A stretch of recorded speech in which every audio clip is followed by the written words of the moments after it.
In this presentation, I will evaluate the extent to which vertical integration is a realistic HR strategy for organizations.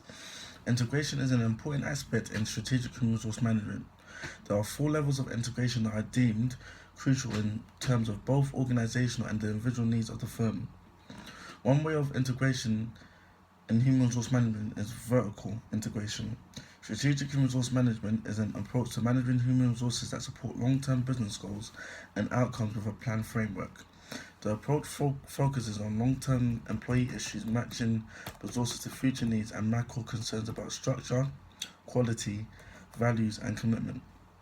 It is necessarily dependent on evolving natures of work itself. Vertical integration is realistic in organizational setup as it ensures more control over value chain.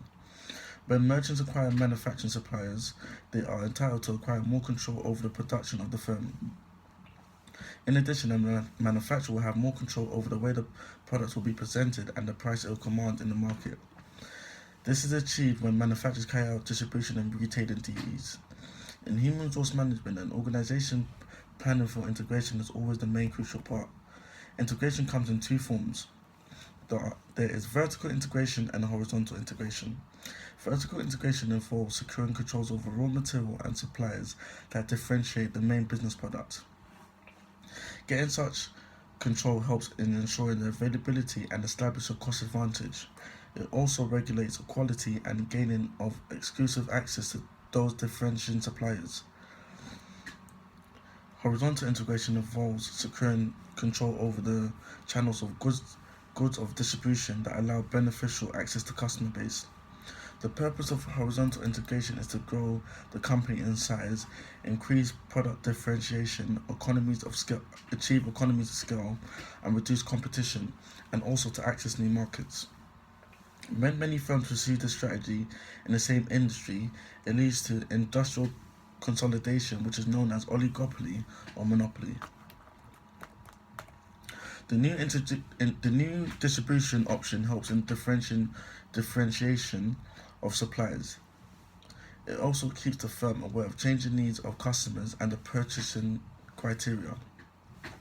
Generally, the main significance of vertical integration for a company or an organization is that it gives them a greater capacity to exercise control over inputs, the cost, the quality, and the delivery time of the inputs. Vertical integration eliminates the selling cost that is incurred when 2 companies that are operating separately on 2 manufacture stages of the production integrate. This can enable a firm that is manufacturing integrating circuits with no cell workforce, cell promotion, or any form of marketing research. This case is different to that of a producer who is selling products to independent customers operating separately on 2 production stages. As mentioned above, vertical integration helps in ensuring a constant supply of resources. This aspect of vertical integration has been a major attraction in the oil industry. This has been a trend in the early years of oil exporting companies. An example of this would be the oil crisis which happened in the United States during the early years of 1973 to 1974. During this crisis, some companies found that their supplies reduced drastically and prices were either doubling or tripling. Let alone the impact that it had on material costs. Scarcity of materials in industries that had a high fixed cost are extremely damaging, as this eventually leads to low utilization and expensive facilities. The impact of vertical integration had an improvement on coordination and management, and the company cannot be underestimated. Even when there is uncertainty, vertical integration can allow cost reduction through the improvement of coordination, production process, and the stock scheduling in between stages.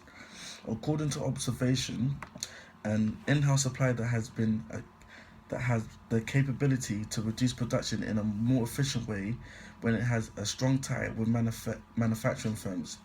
This case is, however, different when it involves dealing with businesses who are solely independent. In addition, through vertical integration, firms and corporate and businesses can invest in specialized assets. This is the greatest advantage as a firm can have over its competitors. With this, it is very possible for a firm to invest and develop the product that the company is producing. With the availability of highly specialized assets, any company can now differentiate its business from competitors.